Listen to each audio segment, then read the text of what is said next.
ಬಾಬಾ ಸಾಹೇಬ್ ಅಂಬೇಡ್ಕರ್ ಅವರು ಇಡೀ ವಿಶ್ವವೇ ಮೆಚ್ಚುವಂತಹ ಸಂವಿಧಾನವನ್ನ ನಮಗೆ ನೀಡಿದ್ದಾರೆ ಎಂದು ಗ್ರಾಮ ಪಂಚಾಯಿತಿ ಸದಸ್ಯ ಮಾಜಿ ಅಧ್ಯಕ್ಷ ಕೆಎಸ್ ಮಂಜಣ್ಣ ಹೇಳಿದ್ದಾರೆ.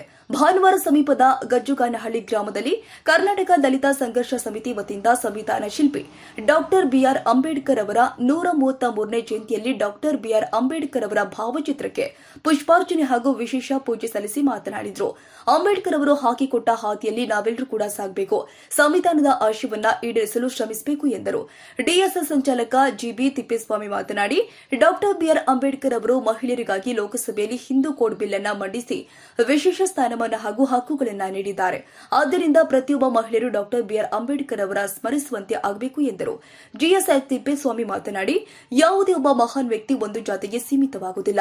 ಸಮಾಜದಲ್ಲಿ ಅವರ ತತ್ವ ಆದರ್ಶವನ್ನ ಮೈಗೂಡಿಸಿಕೊಂಡಾಗ ಮಾತ್ರ ದೇವರ ಸ್ವರೂಪದಲ್ಲಿ ಅವರನ್ನ ಕಾಣಲಾಗುತ್ತೆ.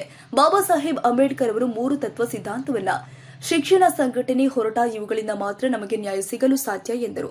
ಇನ್ನು G C Shivakumar doctor B R Ambedkar ಅವರ ಕುರಿತು ವಿಚಾರವನ್ನ ಗ್ರಾಮಸ್ಥರಿಗೆ ಮನವರಿಕೆ ಮಾಡಿದರು. ನಮ್ಮ ಸಮುದಾಯದಲ್ಲಿ ನಮ್ಮ ಗ್ರಾಮದಲ್ಲಿ ಅದು ಎಂದೂ ನಾವು ಉದ್ಭವ ಮಾಡಿದ್ದಿಲ್ಲ. ಸಿದ್ದಸ್ವಾಮಿ ಹೇಳಿದ್ರು ಮಾಡಿಸಲೇಬೇಕಂತೇಳಿ, ಅದಕ್ಕೆ ನಾನು ಮಾತು ಕೊಟ್ಟಿದ್ದೆ. ನಾನು ಮಾಡಿಸ್ತೀನಿ. ನಾನು ಅವಧಿ ಮುಗಿಯೋದ್ರೊಳಗಾಗಿ ನಾನು ಮಾಡಿಸ್ತೀನಿ. ಅದನ್ನು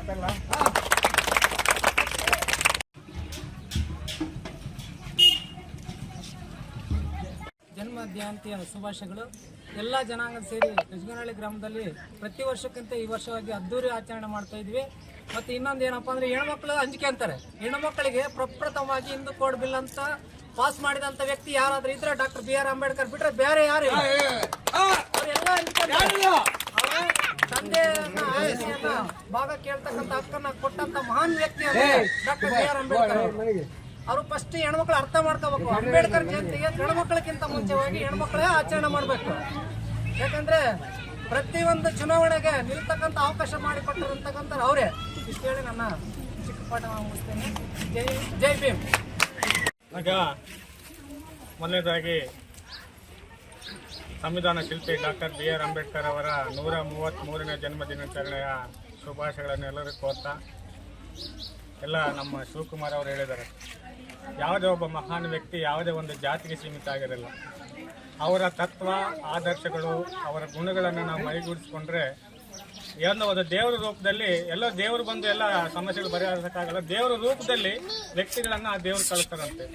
ಅದೇ ರೀತಿಯಾಗಿ ಡಾಕ್ಟರ್ ಬಿಆರ್ ಅಂಬೇಡ್ಕರ್ ಅವರು ನಮ್ಮ ಇಡೀ ಪ್ರಪಂಚ ಮೆಚ್ಚತಕ್ಕಂಥ ಸಂವಿಧಾನವನ್ನು ಕೊಟ್ಟಿರ್ತಕ್ಕಂಥದ್ದು. ಅವರ 3 ತತ್ವಗಳು ಶಿಕ್ಷಣ, ಸಂಘಟನೆ ಮತ್ತು ಹೋರಾಟ ಅಂತಕ್ಕಂಥದ್ದು. ಶಿಕ್ಷಣ ಪ್ರತಿ ಮಕ್ಕಳಿಗೂ ನಮಗೆ ಬೇಕಾಗುತ್ತೆ. ಸಂಘಟನೆಯಿಂದ ನಾವು ಏನಾದರೂ ಪಡಿಬೋದು. ಮತ್ತು ಹೋರಾಟ ಇವು ಮುಖ್ಯವಾದ ಅಂಶಗಳು. ಎಲ್ಲರಲ್ಲಿ ನೀವು ಯುವಕರಿದ್ದೀರಿ, ಮಹಿಳೆಯರು ಎಲ್ಲರಿದ್ದೀರಿ. ನಾವು ಗ್ರಾಮ ಪಂಚಾಯತ್ ವತಿಯಿಂದ ಮಾಜಿ ಅಧ್ಯಕ್ಷರು ಮತ್ತು ಹಾಲಿ ಸದಸ್ಯರಾಗಿರ್ತಕ್ಕಂಥ ನಮ್ಮ ಮಂಜಣ್ಣವರು ಅವರೆಲ್ಲ ಅಲ್ಲಿ ನಿಮ್ಮ ಹಳೆ ಸೇತುಭಾವ ಹತ್ರ ನಾವು ಒಂದು ಸೀಮಿತವಾಗಿ ಅಂಬೇಡ್ಕರ್ ವಿಗ್ರಹಕ್ಕೆ ನಾವು ಸೀಮಿತ ಮಾಡಿ ಜಾಗವನ್ನು ಅದೇನು ಮಾಡಿದ್ದೀವಿ. ನಿಮ್ಮಲ್ಲಿ ಎಲ್ಲ ಕೈ ಮುಗಿದು ಕೇಳ್ಕೊಳ್ಳೋದಿಷ್ಟೇ, ನೀವೆಲ್ಲ ಯುವಕರೆಲ್ಲ ಸೇರ್ಕೊಂಡು ಮುಂದಿನ ಅಂಬೇಡ್ಕರ್ ದಿನಾಚರಣೆಯ ಮುಂಚಿತವಾಗಿ ಅದೇನಾಗ್ತದೆ ಸ್ಟ್ಯಾಚ್ಯೂ ಮಾಡಿದ್ರೆ, ಯಾಕಂದ್ರೆ ಇಡೀ ಊರಲ್ಲಿ ಬಸವಣ್ಣ ಆಗೈತೆ, ವಾಲ್ಮೀಕಿ ಆಗೈತೆ, ಆಂಜನೇಯ ಆಗತ್ತೆ, ಎಲ್ಲ ಆಗತ್ತೆ. ಅವರೆಲ್ಲ ದೇವರಿಗಿಂತ ಮುಖ್ಯವಾಗಿರ್ತಕ್ಕಂಥ ನಮ್ಮ ದೇಶಕ್ಕೆ ಕೊಟ್ಟಿರ್ತಕ್ಕಂಥ ಸಂವಿಧಾನದ ಮಟ್ಟದಲ್ಲಿ, ಸಂವಿಧಾನದ ರೀತಿಯಲ್ಲಿ ನಾವು ನಡೀತಕ್ಕಂಥದ್ದು.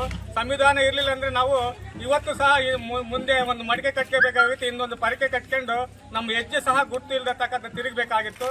ಆದ್ರೆ ಇವತ್ತು ಒಂದು ಒಳ್ಳೆ ಸಂವಿಧಾನ ಕಟ್ಟಿರೋದ್ರಿಂದ ಎಲ್ಲರೂ ಸಹ ಯಾವುದೇ ಜಾತಿ ಭೇದ ಇಲ್ಲದೆ ಸಮಾನವಾದಂತಹ ರೀತಿಯಲ್ಲಿ ಕೊಟ್ಟಿರ್ತಕ್ಕಂಥ ಸಂವಿಧಾನ ಇರೋದ್ರಿಂದ ನಿಮ್ಗೆಲ್ಲ ಕೇಳ್ಕೊಳ್ಳೋದಿಷ್ಟೇ, ಯಾವುದೇ ಇದೇನಿಲ್ದಲೆ ನಾವೆಲ್ಲರೂ ಸಹಕಾರ ಮಾಡ್ತೀವಿ, ಎಲ್ಲ ಜನಾಂಗದವರು ಸಹಕಾರ ಮಾಡ್ತೀವಿ.